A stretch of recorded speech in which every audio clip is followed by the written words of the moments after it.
This just in, Donald Trump has fired another cabinet member. Let me repeat, another cabinet member has been fired by Donald Trump. Labor Secretary Lori Chavez-DeRemer has been fired by Donald Trump. The regime made an announcement moments ago. They said that she'll be working in a private sector job. You'll recall that she was under investigation for reportedly pursuing a relationship with a subordinate, for potential travel fraud, for potential drinking on the job. She denied these allegations. Also allegations that she would go to strip clubs and she would spend lots of money on these lavish vacations and in Vegas.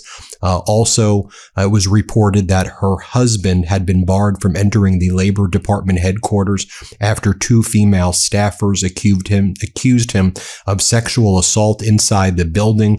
According to a New York Times report, one alleged incident was captured on a security camera, according to this report, although she and her husband denied it, and was now apparently part of a criminal investigation. It should also be noted that two of her top aides had resigned based on this investigation. Labor Secretary, or former Labor Secretary, now Chavez-DeRemer's top aides, Jiwon Han and Rebecca Wright, resigned based on this investigation into allegations that they created a hostile workplace and committed travel fraud with cabinet officials. They denied that. Here was a New York Post, of all places, right-wing propaganda paper. New York Post reported that a investigation uncovered that Lori Chavez-DeRemer's office booze stash and strip club visits with subordinates was a major issue that was being looked into. And we had reported on the MeidasTouch network after Pam Bondi was fired that Lori Chavez-DeRemer was likely to come next. We also were predicting that Kash Patel and potential others were going to be fired next. But Lori Chavez-DeRemer fired. They claim that she's resigning, but she was obviously forced out, in my opinion. Stephen Chung, Donald Trump's communications director, posted the following message. Labor Secretary Lori Chavez-DeRemer will be leaving the administration to take a position in the private sector. She has done a phenomenal job in her role by protecting American workers, enacting fair labor practices, and helping Americans gain additional skills to improve their lives. Keith Sunderling will take on the role of acting Secretary of Labor. Of course, nothing that Stephen Chung said is true. We saw job losses, manufacturing job losses, construction job losses, some of the worst job numbers in the history of the United States under Chavez-DeRemer and Donald Trump's tenure. And again, job report after job report was worse than the next. It didn't seem like Chavez-DeRemer knew this termination was coming. About 4 hours ago, she was making social media posts talking about expanding apprenticeship, strengthening safety, building pathways to critical careers, which is just a bunch of BS because she's doing the opposite. But she made a post on social media 4 hours ago. I mean, you'll recall that Chavez-DeRemer was one of the biggest sycophants and bootlickers of Donald Trump, one of the least qualified people, and that's saying a lot on this cabinet of horrifically unqualified people.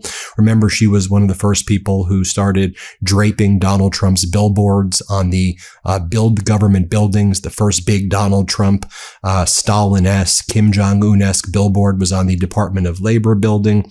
And then she would give these various, statements during the cabinet meetings about, her obsequiousness to Donald Trump. It was very, very humiliating. Like, remember this cabinet meeting appearance where Lori Chavez-DeRemer said, your big, beautiful face is all over our buildings. Remember how weird it was? Here, play this clip. If you all haven't stopped by the Department of Labor, Mr. President, I invite you to see your big, beautiful face on a banner in front of the Department of Labor, because you are really the transformational president of the American worker, along with the American flag and President Roosevelt. And I want to rewind a little bit about who Lori Chavez-DeRemer is. She was a former congresswoman from Oregon, Republican, of course. She claimed she supported workers when she was a Republican congresswoman. She claimed that she supported the PRO Act, which was one of the most important pro-union pieces of legislation out there, which all Republicans and Trump and MAGA definitely opposed because it strengthens unions. And she was a supporter of that, which, you could disagree with her on a lot of things, but she claimed to support the PRO Act.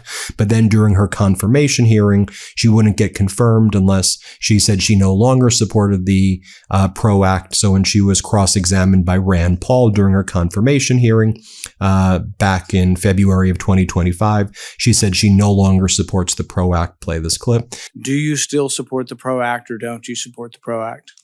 Thank you, Senator Paul, and I appreciated our meeting as well. I thought it was quite what you shared with me is how important it is to you and your state, and I heard that from many members. The right to work is a fundamental tenet of labor laws, where states have a right to choose if they want to be a right to work state, and that should be protected. PRO Act would have overturned that. Yes, thank you, Senator. I signed on to the PRO Act because I was representing Oregon's 5th District, but I also signed on to the PRO Act because I wanted to be at that table and have those conversations. But I fully, fairly, and support states who want to protect their right to work. I have said that to every senator that I have visited. So you with. no longer support the aspect of the PRO Act that would have overturned state right to work laws? Yeah, there were so many parts. That's a yes? Yes. Yes, sir. No more questions. Thank you, Senator.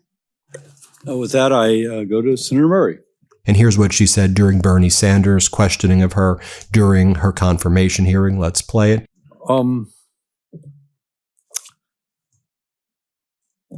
You're not the Congresswoman from Oregon anymore, right? No, sir. Okay.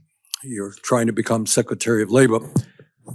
Let me back up and say a word about what the PRO Act is. I'm not sure that most Americans know what it is.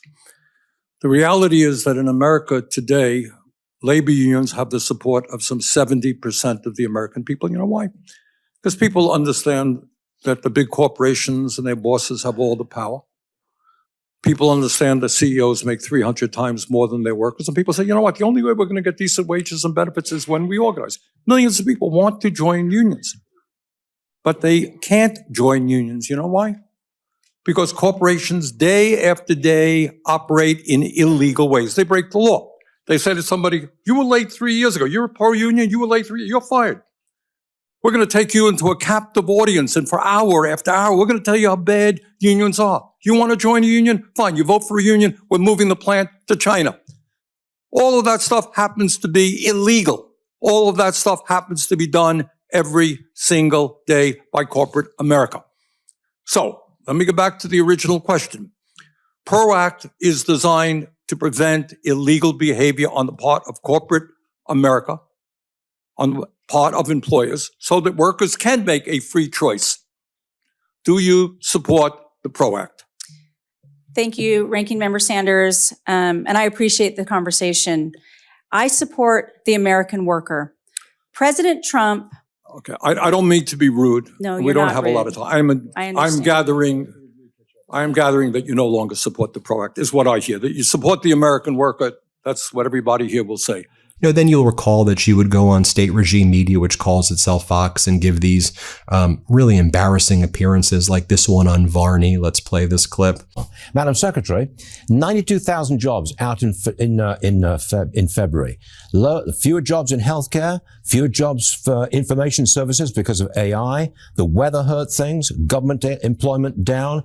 If you add it all up, it doesn't look good for the Trump economy. Yeah, I couldn't agree with you. I think we have to address the fact that this is not a good report in its raw numbers, but we have to also talk about why this possibly has happened, this snapshot in time. It was mentioned, the weather. We saw healthcare numbers go down. We saw a record strike in California, over 30,000 jobs lost there, but that has been resolved. So we're hoping to see those numbers tick back up next month. But overall, we've gained 60,000 new jobs over the last 2 months. So this is important for us to recognize what the message is here, what the noise is, and how focused the Labor Department is in making sure that we can bring back those jobs in construction, manufacturing. We're seeing the confidence go up. We've seen the investments that the president has made. I've said it over and over again. The president and I talk. We visit on this often. It's important to him. We're laser focused to make sure that we have that skilled workforce. And it's just going to take some time. So we're recognizing what happened this month, and we're going to stay laser focused to bring those jobs numbers up. Or here she is talking about the jobs data and saying, you know what, we just don't have good data at this point. That's the issue. So we're just going to make it up, basically. Play this clip. Yeah, you don't get that time back. That's exactly what I believe that you are saying. Sometimes it's too late to get accurate data points. And like I said, the household surveys were not able to be done, and businesses submitted the passive information. So is it a little too late? It's similar to the Fed a little too late on these interest rate drops. I'm looking forward to the December report on that they will again step up, as the president has oftentimes asked them to pay attention to. But again, because of the Democratic shutdown, we don't have that accurate data for them to make a good decision. But I believe that the Fed needs to cut the interest rates again in December to really prop up this economy that the president has been so forceful in, by bringing the trillions of dollars, by the Department of Labor really looking at the skilled workforce. And now this is one more way for the Fed to help out the American people because of this Democratic shutdown. 43 days going on 44. This is detrimental to the markets and to the American people. Well, Or here's what she said to Maria Bartiromo. You could play this clip right here. But certainly in this administration, and as a former member of Congress, for them to not see that they are hurting the American people. We've been on a momentum of job gains. We've been working so hard across the country to make sure that we are growing this economy and, really having the workforce investments that we've been doing to only see it come to a screeching halt. While we're not going to get the jobs numbers report because they will not open this government, we want to keep the momentum going. I mean, that's been the goal as I've traversed this country. We're seeing consumer confidence up. We're seeing businesses want to reinvest in their workforce. And this is only, a real screeching halt for the American people. And it's unfortunate that the Democrats don't see that they're fighting for the American people and they're going to pay. Well, I mean, the data, though. You know where we are. I mean, we've had 3 months of slowing jobs. We know we don't have the numbers for September, but is there anything you could tell us about the jobs picture today? Yeah, what we're seeing is the investments. And I'll just remind you that now Democratic Congresswoman Bynum, who we've had on the show a ton, was the one who ultimately replaced Lori Chavez-DeRemer and just destroyed Chavez-DeRemer in the debate. I'll just remind you of what went down. Let's play this clip right here. Is that my opponent voted 26 times to cut Social Security. Cite 'em. It's in the literature. Cite it. Baby, I will send it to you tonight. So folks, the big headline, Labor Secretary Lori Chavez-DeRemer is out, fired by Donald Trump. They're claiming it's a resignation, but she's been fired. See you later. Who's next is the question. Is it going to be Kash Patel with the ridiculous lawsuit that he filed earlier today? Is it going to be Dan Driscoll, one of the Army secretaries? Is it going to be you tell me who you think it's going to be. Put in the comments below who's next. Hit subscribe. Let's get to 7 million subscribers. Thanks for watching, everybody. Want to stay plugged in? Become a subscriber to our Substack at MeidasPlus.com. You'll get daily recaps from Ron Filipkowski, ad-free episodes of our podcast, and more exclusive content only available at MeidasPlus.com.